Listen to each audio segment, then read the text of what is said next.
Day number 3 of the NASCAR trial is done and dusted. We'll talk about what Scott Prime, NASCAR Vice President, had to say as he went on for a very long time on the witness stand. Front Row Motorsports owner Bob Jenkins took the stand. We learned how much money the team loses and how expensive things are as well, including how much teams pay for internet access on pit road, which will probably blow your mind. Certainly makes your internet bill look not that bad in the grand scheme of things. And then Chris Gabehart, he has left Joe Gibbs Racing.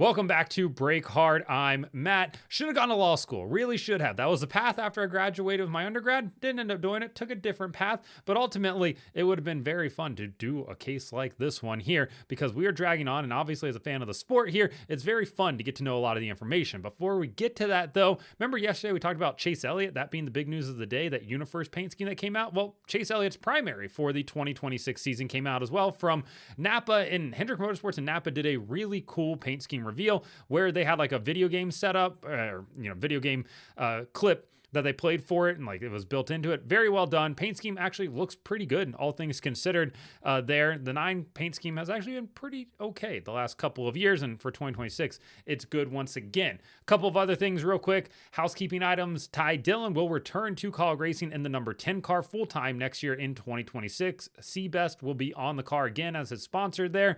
Makes sense. They're in a lame duck year, for lack of a better term, without any Chevy support. Made sense that they would retain Ty Dillon for next year as well. And Viking Motorsports will announce a second car for the 2026 season, the number 96. Obviously, they acquired some of the College Racing equipment, and they have an RCR alliance now. So, yeah, we'll see who ends up in that car. I have a decent idea, but I have to wait and see how all of that plays out. So, let's get into day number 3 of the NASCAR trial. And we're going to start off with Scott Prime. NASCAR Vice President Scott Prime was on the stand to close off Tuesday in the afternoon session. He remained on the stand through the entire morning session on Wednesday and even into the afternoon session a little bit as well. His testimony, it dragged on like a 500-mile race at Pocono. There's a reason we don't do those 500-mile races anymore, because at times it felt like they would just never end. But Scott Prime and Jeffrey Kessler, they went back and forth together a number of times, and we didn't get a ton of information out of Prime. We did, but it wasn't anything that was maybe necessarily earth-shattering. There's a lot to do with charter negotiations. There's a lot to do with potential of breakaway series, and we learned about the potential of having a Gen 6 spec car as well.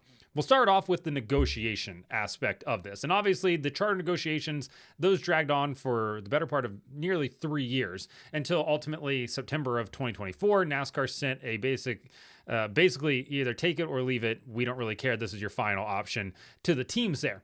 And Kessler asked Prime about that, the 2025 charter agreement, and said, take it or leave it. And Prime said he hesitated to answer that it was yes. And then they had a back and forth, which included Kessler saying, because you're a monopoly, yes? And Prime said, we are the premier stock car series.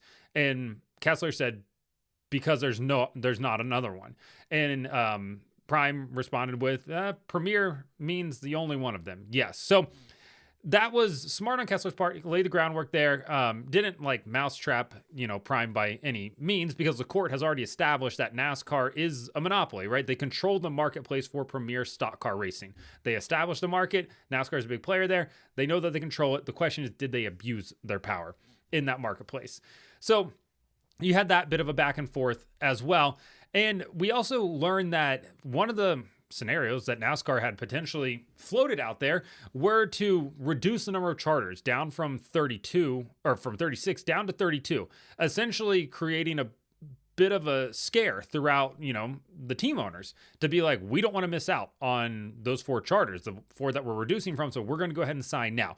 Kind of an incentive, kind of scare them, kind of light a fire under their ass, for a lack of a better term, to get them to sign. Even if they don't like the deal, they don't want to be one of those teams that loses out on a charter there. So they thought about doing that, ultimately did not end up doing that.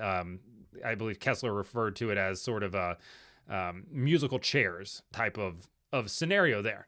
So they talked about that a number of times. And then we got down to what was presented on in September of last year. September 6th, sent out the final draft to the teams, and we're like, hey, you got to sign this by midnight.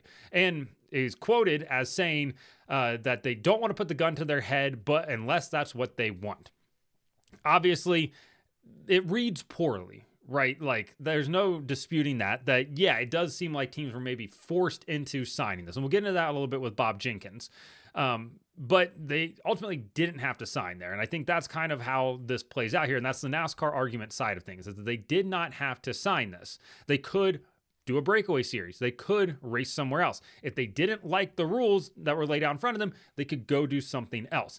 And that is something that Prime kind of really hit on Wednesday, and that's something Kessler hit back on as well. And Kessler pointed out, because Prime said if they didn't like it, they can go do their own thing over there. Now, keep in mind what we talked about yesterday is NASCAR has contracts with a bunch of racetracks that are basically non-competes. If you're hosting a NASCAR Cup Series race, you can't host any other stock car series. Like that's just what the rules are there.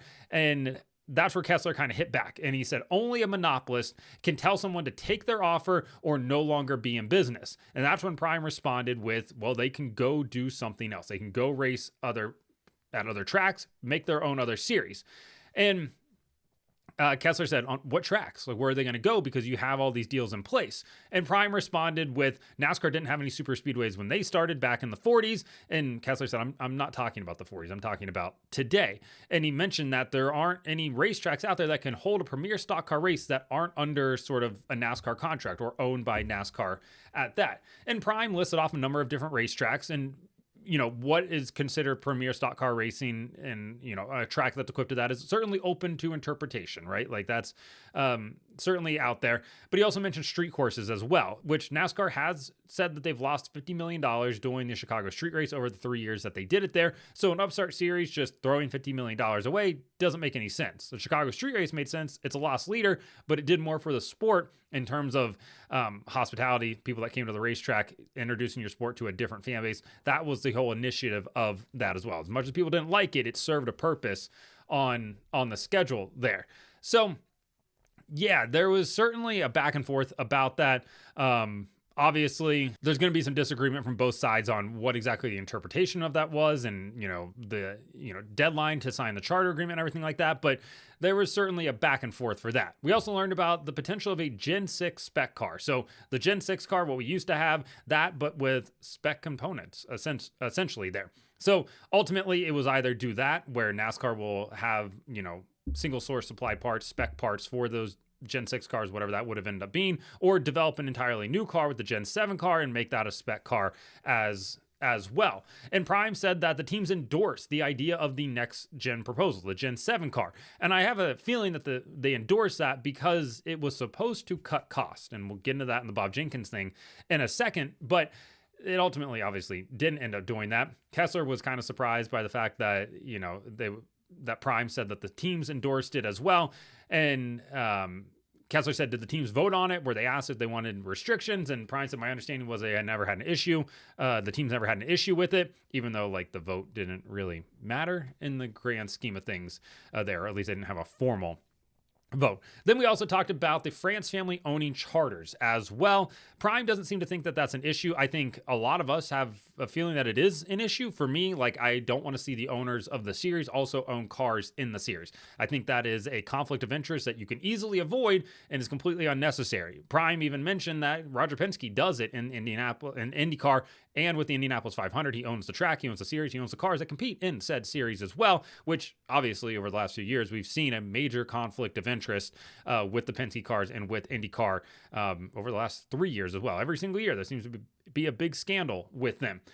So yeah, it really muddies the water, gets cloudy, it's unnecessary. And the France family under the new charter agreement is allowed to own a charter. I just think that it's unnecessary and when you get down to it. So that was the Scott Prime portion. We also learned that, before we get into Bob Jenkins, based off of what 2311 Racing and their financial filings were, how much teams spend on internet and things like that.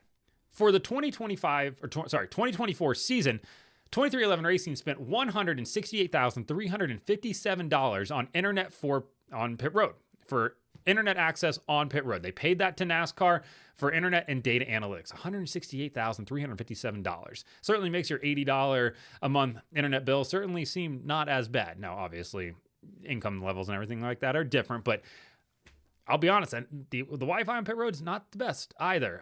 Sat on a pit box earlier this year. The amount of times they did the reset because of drop connection, not ideal. $168,000 is just an insane amount. And that's just from 2311 Racing. What kind of internet are we running here? Obviously, somebody's got to set it up. I understand that aspect of it, but it certainly isn't the fastest thing in the world. 2311 Racing also spent $299,905 on NASCAR hard cards for their team for that season. Crazy amount of money, plus $5,400 in getting drug testing done as well. Entry fees, they spent $278,401 to make sure that their two cars could enter during the 2024 season. Sorry, my apologies there, 2024 season. And they also spent $42,466 on SMT analytics. So SMT data, the data tracker for the cup cars and everything like that. Just crazy, crazy numbers. In total, $994,569 in fees, expenses that were paid to NASCAR. In the afternoon session, we got Bob Jenkins on the stand. Obviously, Bob Jenkins is the owner of Front Row Motorsports. He's been in the sport for a while now, owns 3 charters. And we learned from Bob, Bob kind of emotional about how much money he spent and how he didn't want to sign the agreement here. Didn't cry or anything like that, but you can tell that it meant a lot to him. He said that there were a number of different reasons why he didn't sign the 2025 charter agreement. He said it was insulting. It felt like it went so far backward there. And then he said that there was a lot of passion, a lot of emotion, especially from Joe Gibbs when they got that sort of deadline that they had to sign last September. And he said he felt like he had to sign it. Joe Gibbs felt like he let me down by signing. Not a single owner said, I was happy to sign it. Not a single one. That is what Bob Jenkins said. And that kind of goes in line with everything else that we've been hearing as well. There's also some mention how NASCAR from the beginning has said that in the 2016 charter agreement that teams were given charters for free, which technically, yes, but Bob said that made him a little sick because the previous 2 years he had invested $8 million to run those full seasons and then ultimately got the charters when they were introduced for the 2016 season. And he's like, yeah, we didn't write you a check at the moment, but that's because the check had already been written because we've been paying to be here at this point. So I understand that aspect of it. But he got into the financials. And NASCAR tried to go into the financials of his non-racing businesses as well. And Judge Kenneth Bell was not happy about that. And they also read off a text message from Jeff Dickerson, co-owner of Spire Motorsports, who is not on the witness list. So they're not allowed to read those. And he said they do it again, that there will be severe consequences to pay. He was not happy about that at all. But Bob said that in the last 3 years, FRM has lost $16.3 million. And in the last 11 years, has lost $70 million. A crazy number, $70 million. He said FRM averages about $6.8 million a year in loss. They've never made a profit from that. Said that he sponsors his own cars about 8 to 9 times a year. That's when you'll see Long John Silver's on the car because he owns he owns the Long John Silver's brand at this point. They're still building new ones. Still blows my mind away every time I see that. Also mentioned the cost of the Gen 7 car. Originally, the car was supposed to cost $220,000 per car. It is up to $350,000 now. Denny Hamlin mentions that it's closer to $400,000, so that's substantially higher than the number that they were told originally. Now, obviously, we've gone through some certain changes economically in this country and with cost of material and everything like that, but $130,000, $180,000. I don't know about that. Said it cost $30,000 to repair an undamaged race car because even if there's a scratch on it, teams can't repair it themselves. They had to send it back to be repaired and it has to come back to them. Previously, the OEMs would send them noses and tails and the teams could fix the bodies because they were sheet metal and everything else. Not anymore. That is a big time bummer for them and it's expensive at that. He also said that from 2017 to 2021, FRM spent a total of $1.8 million on parts. From 2022 to present, with the Gen 7 car, they spent $4.8 million. That is a 267% increase. Certainly an expensive increase at that. So ultimately, FRM is looking for $140 million in damages for not being paid 45% of the league revenues from 2021 to 2024. That's below the $205 million that 2311 Racing is looking for as well. We also got a little bit of information in terms of finances. In terms of finances from FRM a little bit, like Chandler Smith paid $1.5 million to have that NASCAR Craftsman Truck Series ride this past year. Ford paid the team $1.175 million in 2025. And Matt Tifft was supposed to race for the team team and the Cup Series, he was going to pay $2.1 million for his Cup ride, plus a $500,000 donation to Lakeway Christian Schools, which is a Bob Jenkins school that he founded. Obviously, the deal never came to fruition because of the medical issues that Matt Tifft ran into with his seizures and things like that. So, yeah, it was certainly a day in court. Bob Jenkins will be back on the stand on Thursday morning as well. And at the pace that we're operating at right now, things are kind of dragging along at this point. And I'm not sure if the judge is going to tell them to speed it up, but like there's no way this is going to wrap up by the 12th at the current speed that they're operating at, considering we're getting through not even one a day at this point. Each one is dragging into the next day in terms of witnesses. So we'll see how all that plays out. And it's worth noting, 2311 Racing for FRM Motorsports do have Richard Childress on their witness list that they will likely be calling to testify.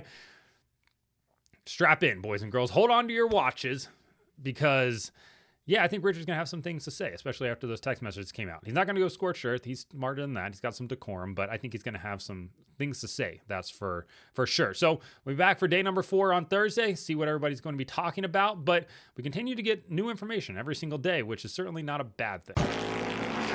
We also got some surprising news on Wednesday as well. Chris Gabehart has left Joe Gibbs Racing. The rumors started to float around on Tuesday evening that Gabehart was leaving Joe Gibbs Racing, and it was confirmed by Jenna Fryer from the Associated Press on Wednesday. Denny Hamlin had no comment. Certainly a surprise there. Gabehart obviously served as Denny Hamlin's crew chief for 6 years, moved into a competition director role in 2025, kind of overseeing all of Joe Gibbs Racing. And hey, they had the best year they've ever had in the Gen 7 era. They put 2 cars into the Final Four with Denny Hamlin, Chase Briscoe. Hamlin in contention to win that up until that final caution as well. And Gabehart kind of served as the de facto crew chief, seemingly for Ty Gibbs through the end of the second half of the year, rather. It seemed like they had a lot of disagreements, though, which I don't understand that. Ty probably could learn a little bit from Chris. I mean, Chris did ultimately win 22 times with Denny Hamlin, took him to the championship 3 times as well. Really smart guy. One of those guys that anybody in the sport would make room for if he wanted to be a crew chief on their team. Where's he going? Rumors seem to suggest Spire Motorsports. It would be an okay landing spot over there. Obviously, they've got a couple of people in those roles right now. Ryan Sparks is serving as a crew chief for the 7 car. Also was comp director as well. Matt McCall's over there on top of it. It would make sense. They've got money to spend. They want to win. They want to be at the top there. They've got a good talent in Carson Hocevar, a good talent in Michael McDowell. We'll see what Daniel Suarez can do in those cars as well, at least on a 1-year basis here. We'll see how that plays out. But ultimately, if that's where he ends up at, solid landing spot from there. There'd be a great coup for the Chevy camp as well to get a guy like Chris Gabehart, because they also have a Hendrick alliance, and Hendrick also has really smart people on their side of things as well. So really just the rich getting richer, if you will. But yeah, wasn't expecting that this offseason. But for Gabehart, hey, listen, if somebody's coming in and offering to pay you more money, that's what the difference was. Can't fault him for that. So let me know in the comments what you thought about the day 3 of the NASCAR trial. Scott Prime's comments about the charter negotiations, about breakaway series, about Gen 6 cars, France family owning charters, Bob Jenkins, how much money they've been losing, his thoughts on the entire process as well, how much money it cost for internet access on pit road, and Gabehart leaving Joe Gibbs Racing. Like and subscribe to the channel. Follow me on TikTok at BreakHard, Instagram, Twitter, and Facebook at BreakHardBlog.